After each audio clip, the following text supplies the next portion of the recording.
देवी सत्यभामा भगवान श्री कृष्ण के पास आती है और उनसे पूछने लगती है, हे प्रभु, पहले आपने मुझे तुलसी को जल देने का और तुलसी के पास दीपक जलाने का महात्म्य सुनाया था, किंतु हे प्रभु, आज मैं आपके पास यह जानने के उद्देश्य से आई हूं कि तुलसी को जल चढ़ाने के नियम क्या है, कौन सी स्त्री तुलसी को जल चढ़ा सकती है और कौन स्त्री तुलसी को जल नहीं चढ़ा सकती, इस विषय में मुझे ज्ञान दीजिए।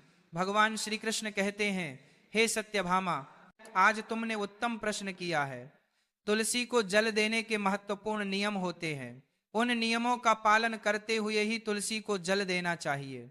यदि कोई व्यक्ति इन नियमों का पालन नहीं करता है तो उसे महापाप लगता है, देवी लक्ष्मी उसके घर का त्याग करके चली जाती है। हे सत्यभामा, आज मैं उन 3 स्त्रियों के विषय में बताने वाला हूं जिन्हें तुलसी को जल नहीं चढ़ाना चाहिए। इन स्त्रियों को तुलसी को जल देने का कोई शुभ फल प्राप्त नहीं होता है, उल्टा इनके द्वारा तुलसी को जल चढ़ाने पर उन्हें महापाप ही लगता है। तुलसी को जल चढ़ाने के नियम बताने से पूर्व हे देवी, मैं आपको सुनंदा का प्राचीन इतिहास सुनाता हूं, जिसे आप ध्यान से सुनिए। जो भी स्त्री इस प्राचीन कथा का श्रवण करती है उसे तुलसी को 10 वर्षों तक जल देने का पुण्य प्राप्त होता है। इस कथा को जो भी ध्यान से सुनता है और इसका प्रचार करता है उसके दुखों का नाश होता है और उसकी दरिद्रता दूर होती है। देवी सत्यभामा कहती है, हे स्वामी, आपके मुख से इस कथा का श्रवण करना बड़े सौभाग्य की बात है, कृपया आप मुझे वह कथा कहिए, मैं इसे ध्यान से पूरा अवश्य सुनूंगी। भक्तों, फिर भगवान श्री कृष्ण देवी सत्यभामा को वह कथा सुनाने लगते हैं। इस कथा को आप ध्यान से पूरा अवश्य सुनिए, क्योंकि आधा अधूरा ज्ञान घातक हो सकता है। तो चलिए आपको सुनाते हैं वह कथा। भगवान श्री कृष्ण कहते हैं, हे देवी सत्यभामा, पूर्व काल की बात है। दक्षिण देश में एक अत्यंत शोभायमान नगरी थी। उस नगरी में सुदेव नाम का एक ब्राह्मण निवास करता था। सुदेव बहुत ही बुद्धिमान और शास्त्रों में पारंगत था। उसने वेदों का भी अध्ययन किया था। उसी के नगर के पास एक नगर था। उस नगर में ध्यान शर्मा नाम का एक विद्वान ब्राह्मण था। उसकी एक पुत्री थी जिसका नाम सुनंदा था। उसे ध्यान शर्मा ने बड़े ही लाड प्यार से अपनी पुत्री का लालन पालन किया था। उसकी पुत्री अत्यंत सुंदर और गुणवान थी। जब सुनंदा विवाह के योग्य हुई तो ध्यान शर्मा को अपनी पुत्री के विवाह की चिंता सताने लगी। इसीलिए उसने अपनी पत्नी से कहा, हे प्रिय, हमारी पुत्री अब जवान हो चुकी है, इसलिए अब इसका विवाह हमें कर देना चाहिए। तब उसकी पत्नी कहती है, हे स्वामी, मेरी दृष्टि में एक विद्वान ब्राह्मण है जिनका नाम सुदेव है। मैं तो कहती हूँ हमारी पुत्री का विवाह उन्हीं श्रेष्ठ ब्राह्मण के साथ करा दिया जाए। उनके साथ विवाह करके हमारी पुत्री सुखी जीवन व्यतीत करेगी। ध्यान शर्मा कहता है, हे प्रिय, तुम ठीक कहती हो, मैंने भी सुदेव जी के विषय में बहुत सुना है। हम हमारी पुत्री का विवाह उन्हीं के साथ करेंगे। मैं कल ही उनके पास अपनी पुत्री के विवाह का प्रस्ताव लेकर जाता हूँ। फिर ध्यान शर्मा अपनी पुत्री के विवाह का प्रस्ताव लेकर सुदेव के घर पर जाता है। सुदेव घर में अपने माता पिता की सेवा कर रहा होता है। जब ध्यान शर्मा सुदेव को अपने माता पिता की सेवा करते देखता है तो उसे बड़ा आनंद होता है। वो सोचता है, अरे वाह, ये ब्राह्मण पुत्र तो कितना महान है, ये तो बड़ी प्रसन्नता से अपने माता पिता की सेवा कर रहा है। जब ध्यान शर्मा को सुदेव द्वार पर खड़ा देखता है तो उनका स्वागत करता है और कहता है, हे विप्रवर, पधारिए, आपका स्वागत है। कहिए, मैं आपकी किस प्रकार से सहायता कर सकता हूं? सुदेव का अतिथि सत्कार देखकर ध्यान शर्मा बहुत प्रसन्न हो जाता है। वह देखता है कि सुदेव का घर अत्यंत पवित्र और शुद्ध होता है। उसके घर के सामने तुलसी का पौधा होता है और घर के अंदर भगवान विष्णु की प्रतिमा रखी हुई होती है। इससे ध्यान शर्मा को विश्वास हो जाता है कि सुदेव ही उसकी पुत्री के लिए सर्वोत्तम वर है। फिर ध्यान शर्मा सुदेव से कहता है, हे विप्रवर, आज मैं आपके पास मेरी पुत्री के साथ आपके विवाह का प्रस्ताव लेकर आया हूं। मेरी पुत्री के लिए आपके समान श्रेष्ठ वर कहीं और नहीं मिल सकता। सुदेव के माता पिता भी यह बात सुनकर प्रसन्न हो जाते हैं और सुदेव को विवाह के लिए मान लेते हैं। फिर सुदेव भी विवाह के लिए तैयार हो जाता है। विवाह का मुहूर्त तय किया जाता है और एक पवित्र स्थान पर सुदेव और सुनंदा का विवाह संपन्न किया जाता है। सुनंदा के सुंदर और मनमोहक रूप को देखकर सुदेव बहुत प्रसन्न होता है। सुनंदा अत्यंत गुणवान और चरित्रवान स्त्री थी। विवाह के बाद जब सुनंदा सुदेव के घर पर जाती है तो वह अपने पति और सास ससुर की बड़ी सेवा करती है। अपनी मधुर वाणी और कार्यों से वह सभी के मन को जीत लेती है। सुनंदा के ससुराल वाले भी उसके कार्य से बहुत संतुष्ट रहते हैं। सुनंदा नित्य अपने पति से पहले जागकर घर का आंगन साफ करती थी, फिर घर के अंदर साफ सफाई करके स्नान किया करती थी। स्नान करके वह नित्य तुलसी को जल देती थी और फिर पूजा घर में जाकर भगवान विष्णु और मां लक्ष्मी की पूजा किया करती थी। फिर भोजन बनाकर उसमें तुलसी पत्र डालकर भगवान विष्णु को भोग लगाया करती। उसके बाद वह अपने पति को भोजन कराकर फिर खुद भोजन किया करती थी। रात को वह पति के चरण दबाकर उसके सो जाने के बाद सो जाया करती थी। सुनंदा के अंदर एक पतिव्रता नारी के सभी लक्षण थे और वह अपने पति को ही परमेश्वर मानकर उनकी सेवा करती थी। सुनंदा ने कभी अपने पति के अलावा अन्य पुरुष के विषय में विचार नहीं किया। वह सत्य धर्म का पालन करने वाली और धर्म कार्य करने वाली पवित्र स्त्री थी। उसने कभी कोई अशुभ कार्य नहीं किया। सुनंदा के ऐसे सात्विक और सरल स्वभाव को देखकर मां लक्ष्मी भी उस पर मेहरबान थी। मां लक्ष्मी स्वयं चलकर उसके घर में आकर निवास करने लगी, जिससे सुनंदा के जीवन में सुख समृद्धि और भी अधिक बढ़ गई।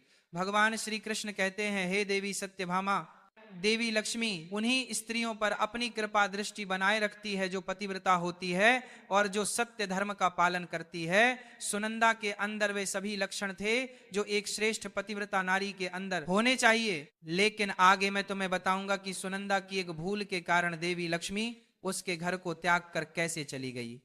एक दिन सुनंदा का पति अत्यंत कामातुर होकर सुबह स्नान करने के पश्चात सुनंदा के पास आया और उसने सुनंदा के साथ शारीरिक संबंध स्थापित किया, जिससे सुनंदा का शरीर अपवित्र हो गया। लेकिन सुनंदा का मन भी काम के प्रभाव में ही था, इसीलिए वह अपने नित्य नियम को भूल गई। उसने पति के साथ संबंध बनाने के बाद बिना स्नान किए ही तुलसी को स्पर्श किया और उसे जल दिया, जिससे सुनंदा के शरीर में महामोह ने प्रवेश कर लिया। सुनंदा के सारे इंद्रियां तिलमिला उठे। सुनंदा के शरीर में महामोह ने प्रवेश करते ही देवी लक्ष्मी ने सुनंदा के घर को त्याग दिया और लक्ष्मी उस स्थान से चली गई। तब से सुनंदा के शरीर में निवास कर रहे उस महामोह ने उसे सभी धार्मिक कार्यों से वंचित कर दिया। इसका विपरीत प्रभाव सुनंदा के पति पर भी पड़ा और वह भी सदा कामातुर होकर सुनंदा के साथ विहार करने लगा। उसका मन सदैव ही काम वासना में लगा रहता था। फिर एक दिन सुनंदा के पति ने तो सभी सीमाओं का उल्लंघन किया और सुनंदा के मासिक धर्म के दौरान ही उसके साथ संबंध स्थापित किया, जिससे सुनंदा के शरीर में निवास कर रहा ब्रह्म हत्या का पाप उसके पति के शरीर में प्रवेश कर गया। हे देवी सत्यभामा, जब स्त्री मासिक धर्म से होती है तो उसके शरीर में 3 दिनों तक ब्रह्म हत्या का पाप निवास करता है, क्योंकि ब्रह्मदेव ने इंद्र के शरीर से ब्रह्म हत्या का पाप निकालकर वृक्ष, जल, अग्नि और अप्सराओं को ग्रहण करने के लिए कहा था। उसी समय से स्त्रियों के शरीर में मासिक धर्म के दौरान ब्रह्म हत्या का पाप निवास करता है और जो भी पुरुष मासिक धर्म के दौरान स्त्री को स्पर्श करता है अथवा उसके साथ संबंध बनाता है तो यह पाप उसके शरीर में प्रवेश कर जाता है। वही ब्रह्म हत्या का पाप सुनंदा के पति के शरीर के अंदर प्रवेश कर गया और वह जमीन पर गिर पड़ा। उसे तुरंत ही कोढ़ का रोग हो गया। उसका अंग अंग जलने लगा, उसके शरीर पर छाले पड़ गए और वह दर्द से चीखने चिल्लाने लगा, हाय, यह मुझसे क्या अपराध हो गया, मेरे द्वारा भयंकर पाप हो गया है। मैंने सब कुछ जानते हुए भी महापाप किया है, अब मेरी रक्षा कौन करेगा। सुनंदा की सांस तुरंत उस स्थान पर गई तो उसने देखा कि उसका पुत्र कोढ़ के रोग से ग्रसित होकर जमीन पर पड़ा है। वह क्रोध में आकर सुनंदा से कहने लगी, अरे पापिनी, तूने यह क्या कर डाला, अपने ही पति का धर्म भ्रष्ट कर डाला। अपने पति की ऐसी हालत देखकर सुनंदा बहुत घबरा गई और जोर जोर से रोने लगी, हे सासू माँ, मुझे क्षमा करो, मुझसे बहुत बड़ा अपराध हो गया है, काम के वशीभूत होकर मेरे द्वारा यह अपराध हो गया है। सुनंदा की सास ने कहा, हे पापिनी, तू इस घर से अभी चली जा, तुझ जैसी पापी स्त्री को इस घर में नहीं रहना चाहिए, तूने मेरे बेटे के जीवन को नरक बना दिया।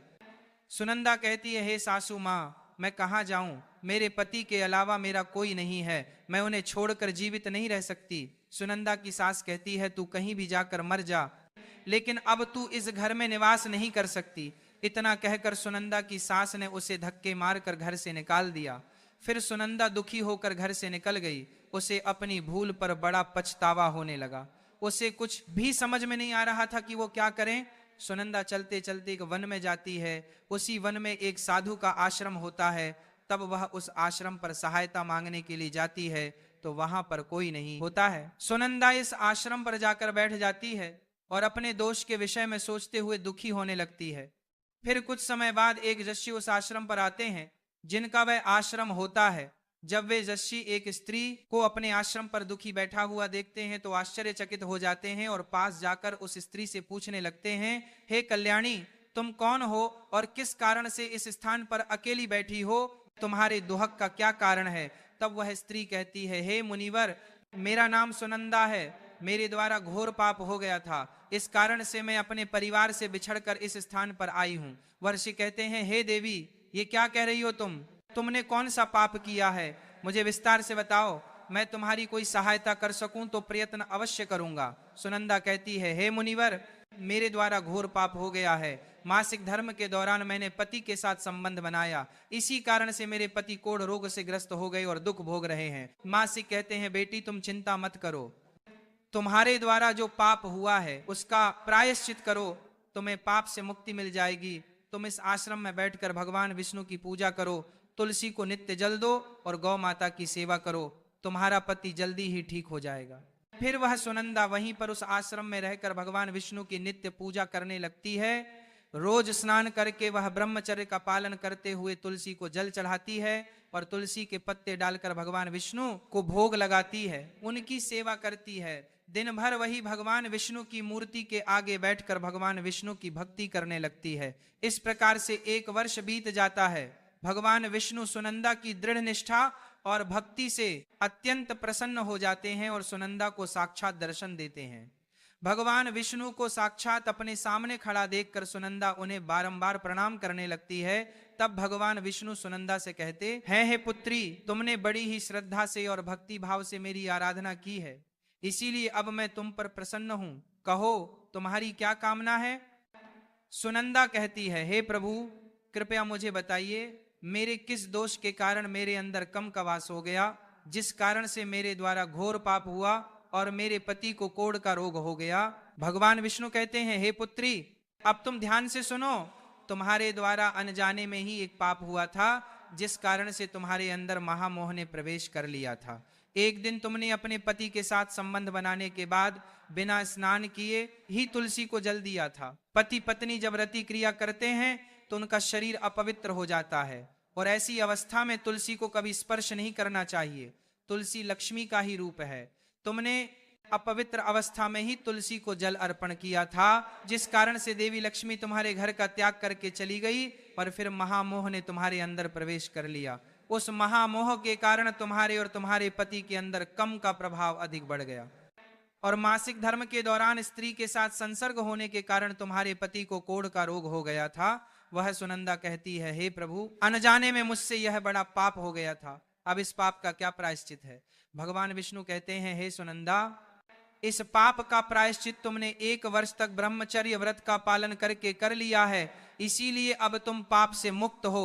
सुनंदा कहती है, हे प्रभु, कृपया मुझे बताइए, किस अवस्था में तुलसी को जल नहीं देना चाहिए और तुलसी को जल देने के क्या नियम हैं? भगवान विष्णु कहते हैं, हे सुनंदा, अब मैं तुम्हें तुलसी को जल देने के नियम बताता हूं, तुम इसे ध्यान से सुनो। हे पुत्री, तुलसी एक अत्यंत पवित्र पौधा है, यह मुझे सबसे अधिक प्रिय है, इसीलिए इसकी सात्विकता बनी रहनी चाहिए। इस पौधे को कभी अपवित्र अवस्था में स्पर्श नहीं करना चाहिए।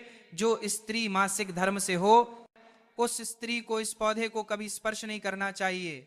मासिक धर्म के दौरान स्त्री के शरीर में ब्रह्म हत्या का पाप होता है, ऐसे में स्त्री को तुलसी को जल नहीं देना चाहिए। किसी भी स्त्री और पुरुष को संबंध बनाने के बाद तुलसी के पौधे को स्पर्श नहीं करना चाहिए और ना ही इसे जल देना चाहिए। संबंध बनाने पर स्त्री और पुरुष का शरीर अपवित्र हो जाता है, ऐसी अवस्था में तुलसी के पौधे को स्पर्श करने पर दोष लगता है।